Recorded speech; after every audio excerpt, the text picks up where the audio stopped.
ہمیشہ اپنے بھائی سے تو نرالا ہے، باقیوں کی تو بات آپ چھوڑ دیں۔ کل انہوں نے اپنی تقریر میں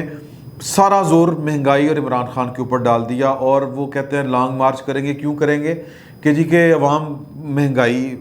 کی وجہ سے تنگ ہے۔ لیکن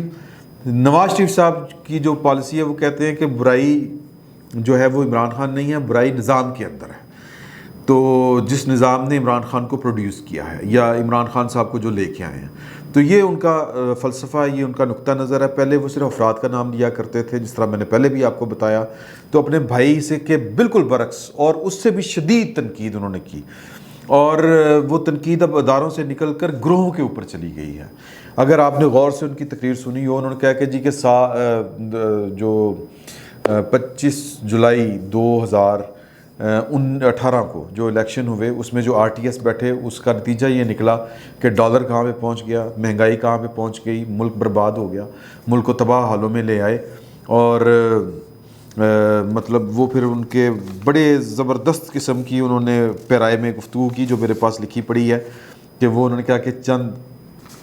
جرنیلوں نے نظام انصاف یرغمال بنا لیا، ہم خاموش رہے۔ چند لوگوں نے پورا نظام جو تھا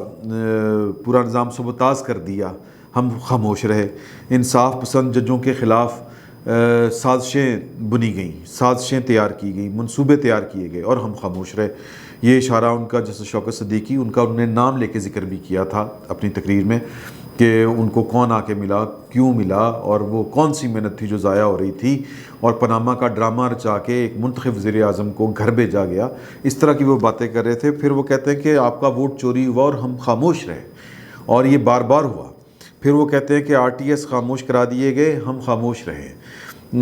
یعنی وہ بیسیکلی کہہ رہے ہیں کہ خاموش رہنے کی وجہ سے ہم ان حالوں میں پہنچے ہیں۔ پھر وہ کہتے ہیں کہ ریاست پر ریاست بنائی گئی اور ہم خاموش رہے۔ وہ کہتے ہیں میں 3 بار کا وزیر اعظم ہوں، اور میری تقریر نشر کرنا پاکستان کی میڈیا کے اوپر جرم ہے۔ کیوں؟ تو وہ کہتے ہیں کہ یہ اپنی مرضی سے جو پاکستان کو چلانے چاہتے ہیں پاکستان کے لوگ، تو وہ پاکستان اس طرح چل نہیں سکتا۔ پھر وہ کہتے ہیں کہ جی کہ یہ آر ٹی ایس کا ہی نتیجہ ہے، یا آر ٹی ایس کو بٹھانے کا ہی نتیجہ ہے کہ پاکستان ایک عالمی تنہائی کا شکار ہے۔ ایک لیڈر جو ہے وہ ہمارے وزیر اعظم کا فون نہیں سنتا، فون نہیں اٹھاتا، اور دوسرا جو لیڈر ہے وہ ہمارے وزیر اعظم کو فون نہیں کرتا۔ اور اب مطلب وہ پھر آپ کو یاد ہوگا کہ معید پیرزادہ صاحب نے کتنی ڈیسپریشن شو کی تھی، اور جس طرح کہ عمران خان صاحب جو ہیں وہ دن اور رات بیٹھ کے صرف اپنے تکیے کے قریب جو فون سیٹ رکھا ہوا ہے، یہ کارڈ لیس نہیں، دوسرے والا تار والا فون جو ہوتا ہے، پرانے والا فون، ہاٹ لائن جس کو کہتے ہیں، وہ سرانے رکھ کے سوئے ہوئے ہوتے ہیں کہ جناب کہ شاید فون آ جائے، شاید فون آ جائے۔ کہتے ہیں کہہ کے نہیں کرتے، ٹائم دے کے نہیں کرتے۔ تو وہ یہ طنز کر رہے تھے، وہ اسی وجہ سے وہ کہہ رہے ہیں کہ یہ تنہائی اسی وجہ سے ہے غالب، کے لوگوں کو، دنیا کو پتہ ہے کہ پاکستان میں جو بندوبست قائم کیا گیا ہے اس کا عوام کے ساتھ کوئی تعلق نہیں ہے۔ یہ موجودہ جو حکومت ہے یہ عوام کی امنگوں اور ان کے ووٹ کی مظہر نہیں ہے، یہ ان کی مرضی کی حکومت نہیں ہے، یا یہ ان کی ووٹ سے آئی ہوئی حکومت نہیں ہے۔ تو لہٰذا ان کے ساتھ جو پھر اس طرح ہو رہا ہے سلوک، وہ جائز ہے۔ آخری بات جو انہوں نے بڑی خوفناک بات کی، وہ میں آپ سے گزارش کرنا چاہتا ہوں۔ وہ کہتے ہیں کہ یہ مجھے لگتا ہے کہ یہ ملک جو ہے یہ چند لاکھ لوگوں کے لیے ہے، کہ 22 کروڑ کا ملک ہے، 21 کروڑ عوام غربت کی چکی میں پس رہے ہیں، ان کا کوئی پرسان حال نہیں، ان کی کوئی پالیسی ان کے لیے نہیں ہے، اور کوئی مطلب کچھ بھی ان کے لیے نہیں ہے، نہ کوئی پالیسی ان کے لیے بنتی ہے، نہ کوئی قانون ان کے لیے بنتا ہے کہ جو ان کے لیے سود مند ہو، اور جو ان کو مد نظر رکھ کر بنایا گیا ہو کہ ایک غریب آدمی کی داد رسی کس طرح کرنی ہے، یہ وہ کہنا چاہ رہے تھے۔ تو وہ کہتے ہیں کہ وہ جو باقی کے لوگ ہیں ان میں بھی چند لاکھ لوگ جو ہیں وہ پاکستان کے وسائل کے اوپر، پاکستان کے خزانے کے اوپر قابض ہیں، وہ تنخواہیں لیتے ہیں، وہ پینشنیں لیتے ہیں، وہ پلاٹ لیتے ہیں، اور پھر مفت پلاٹ۔ اور وہ بھی خبریں آ گئی ہیں، آپ کے نالج میں ہوگا، وہ زاہد کشگوری صاحب کی خبر ہے، رپورٹ ہے کہ 400 کے قریب اعلیٰ بیوروکریٹس کو جو پلاٹ بانٹے گئے ہیں اسلام آباد کے دل میں، وہ عجیب بندر بانٹ ہے۔ تو یہ مطلب کہنے کا مطلب ہے کہ نواز شریف صاحب بیسیکلی یہ کہنا چاہ رہے ہیں کہ یہ جو چند لاکھ ہیں، اب یہاں پر بات خطرناک ہوتی ہے کہ پہلے صرف کچھ افراد کے اوپر بات تھی، گنتی کے، جن کے آپ یوں کر کے نام گن سکتے ہیں جب وہ اپنے تقریروں میں ان کا ذکر کیا کرتے تھے۔ اب ایک کیڈر کو وہ جو ہے وہ مورد الزام ٹھہرا رہے ہیں، اور وہ کہہ رہے ہیں کہ مجھے یہ لگتا ہے کہ پاکستان بنا ہی ان لوگوں کے لیے ہے، کیونکہ پاکستان سے تو کوئی فائدہ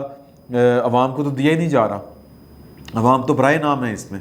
تو وہ انہوں نے کہا کہ مجھے وہ ترانہ جو ہے اس کی پیروڈی مجھے یاد آ رہی ہے کہ یہ وطن تمہارا ہے ہم ہیں خام خواہ اس میں۔ تو اس کا مطلب یہ ہے کہ انہوں نے کسی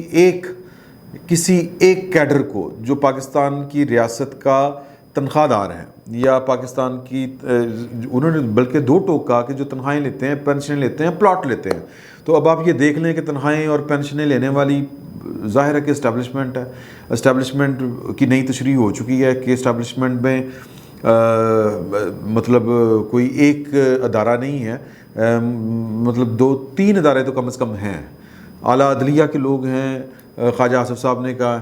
اور کیا کہتے ہیں پاکستان کی سیکورٹی اسٹیبلشمنٹ ہے، پاکستان کی سول بیوروکریسی ہے ہائی لیول کی، اور اس میں آپ اضافہ کر لیں کہ پاکستان کا جو میڈیا مالکان ہیں یا میڈیا کے بڑے بڑے جو سرخیل ہیں وہ بھی ہیں، وہ خیر پاکستان کے خزانے سے تنخواہ نہیں لیتے، لیکن بہرحال جو بھی ہے تو وہ اس طرف اشارہ کر رہے تھے۔ تو کہنے کا مطلب یہ ہے کہ 2 چیزیں نظر آ رہی ہیں، ایک کہ نواز شریف اپنے موقف میں زیادہ مطلب شدت پسند کہہ لیں ہو گئے ہیں، یا وہ آگے نکل گئے ہیں اس سے، کہ وہ پہلے چند افراد کا نام لیتے تھے، اب وہ پورے ایک کیڈر کو جو پاکستان کا تنخواہ دار ہے، پاکستان کے سروس آف پاکستان سے تعلق رکھتا ہے، اس کو نشانہ بنا رہے ہیں کہ یہ ملک وہ اپنے قبضے میں لیے ہوئے ہیں اور اپنی مرضی سے چلا رہے ہیں، اور ان کو کوئی پوچھنے روکنے ٹوکنے والا نہیں۔ جو ان کو کوئی سوال کرتا ہے تو وہ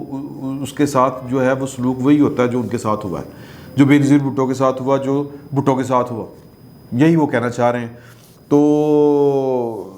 مطلب یہ کہ ایک بات تو یہ ہے کہ نواز شریف کے موقف میں زیادہ سختی آ گئی ہے۔ نواز شریف صاحب جو ہیں وہ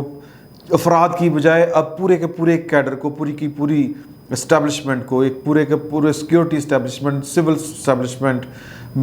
جوڈیشل اسٹیبلشمنٹ، جو بھی آپ اس کا نام دے لیں، وہ اس کو نشانہ بنا رہے ہیں۔ اور ساتھ میں جو دوسری چیز سمجھ آ رہی ہے وہ یہ آ رہی ہے کہ شہباز شریف صاحب جو ہیں وہ ابھی تک اپنے بھائی سے الگ ہو کے چلنے کی کوشش کر رہے ہیں۔ ان کا جو ہے کہ وہ کہ جی کہ مطلب یہ ہے کہ نظام کی جو اصل جو جہاں سے ٹھیک ہو سکتا ہے اس طرف توجہ دینے کی بجائے جو سامنے کی چیزیں ہیں وہ انہی کے اوپر بات کر رہے ہیں۔ مطلب کہ پی ڈی ایم کا جو جوہر ہے، جو اس کا آپ کہہ لیں کہ جو نیوکلس تھا اس تحریک کا، وہ تو یہی تھا کہ نظام بدلنا ہے، لیکن نواز شریف صاحب کے بجائے ان کے اسٹانس کے بجائے شہباز شریف صاحب کہہ رہے ہیں نہیں، چہرے بدلنے ہیں۔ تو مسلم لیگ نون کو یہی تقسیم جو ہے وہ بعض لوگ کہتے ہیں کہ یہ اس کی کامیابی کا راز ہے، بعض لوگ کہتے ہیں کہ جی کہ ابھی تک جو سب سے زیادہ خسارے میں اتنی پاپولرٹی گین کرنے کے باوجود، کیونکہ جتنے سرویز آ رہے ہیں اور جو لوگ پولیٹیکل پارٹیز بھی کروا رہی ہیں، ایون عمران خان صاحب بھی کروا رہے ہیں، اور ان سرویز کی جو ذرائع کے سے معلوم ہونے والی خبریں ہیں وہ یہ ہے کہ عمران خان کی پاپولرٹی بری طرح پٹ چکی ہے، پاکستان کے ریاستی اداروں کے اوپر بھی لوگ سوال اٹھا رہے ہیں اور بڑے واشگاف الفاظ میں اٹھا رہے ہیں، بے جھجک اٹھا رہے ہیں۔ تو کہنے کا مطلب یہ ہے کہ اتنی پاپولرٹی ہونے کے باوجود بھی، اور پاپولرٹی ظاہر ہے کہ اگر عمران خان کی گرے گی تو کس کی بڑھنی ہے؟ نواز شریف اور مسلم لیگ نون کی بڑھنی ہے، لیکن نون لیگ ابھی تک اگر کوئی پولیٹیکل مائلیج نہیں لے سکتی تو وہ صرف یہ باہمی انتشار کی وجہ سے نہیں لے سکی۔ پوائنٹ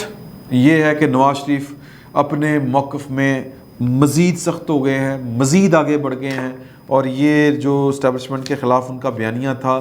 یہ زیادہ سخت ہے، زیادہ معاملات خراب ہونے جا رہے ہیں، اور وہ جو ایک تھا کہ شاید کوئی درمیان کا راستہ نکلے، وہ امید ابھی نظر نہیں آ رہی کہ پوری ہوتے ہوئے۔ تو باقی دیکھیں، لوگ کہہ رہے ہیں کہ یہ 2022 الیکشن کا سال ہوگا، تو شاید یہ ایک انتخابی مہم ہے جو نواز شریف نے سٹارٹ کر دی ہے، اور یہ اینٹی اسٹیبلشمنٹ مہم ہوگی،